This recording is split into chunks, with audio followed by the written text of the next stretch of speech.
Нийслэлийн иргэдийн төлөөлөгчдийн хурлын тэргүүлэгчдийн ээлжид хуралдаанаар биеийн тамирын спортыг 2017-оос 2020 онд хөгжүүлэх дэд хөтөлбөр батлах тухай, нийслэлийн хөдөө аж ахуйн салбаруудын шилдэгүүдийг шалгуулах тухай, газрын зориулт өөрчилж хамтран эзэмшигч нэмэх тухай, ой тэмдэглэх зөвшөөрөл олгох тухай гэсэн үндсэн 5 асуудлыг хэлэлцээ. Тухайлбал газрын зориулт өөрчилж хамтран эзэмшигч нэмэх тухай асуудлаар хангул дургийн цагдаагийн гэлтсийн алба хаагчдын 152 алба хаагчийн 76.3% нь өөрийн орон сууц хувагааг үндэслэн хуучин цагдаагийн хэсгийн купоны байраа буулгаж нэг давхурт нь цагдаагийн хэсгийн байцаагч нарын ажлын офис байрлах, дээд давхрууд нь ажилтан албан хаагчдын орон сууц болох асуудлыг тусгасан. Гэхдээ дахин боловсруулах, холбогдох бичиг баримтыг гүйцэд оруулж ирэхийг үүрэг болгож буцаалаа.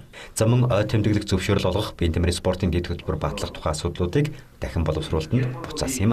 Нийтийн биеийн тамирыг хөгжүүлэх 2020 он хүртэлх дэд хөтөлбөрийн асуудлыг буцааж байна. Энийг илүү улс ортой үзэх ёстой. За дээрээс нь одоо энэ засаг даргын мөрийн хөтөлбөр алс жаргалтай хот гэдэг мөрийн хөтөлбөр байгаа. Мөрийн хөтөлбөрийн зүйл заалтуудаа илүү наривчлан тусгаж өгөх ёстой. Тэгжээж энэ мөрийн хөтөлбөрийнхаа биелэлтийг бид нар хангах ёстой гэж үзэж байна. Монголын хүүхдийн ордон болон хөргөн амаржих төвөд хоёр байгууллагын ой тэмдэглэхтэй холбоотой асуудлаас энэ засаг даргын одоо албан ёсолтоор ирүүлээд ажлын хэсэг байгуулад явъя гэдэг үднэс буцаасан байна.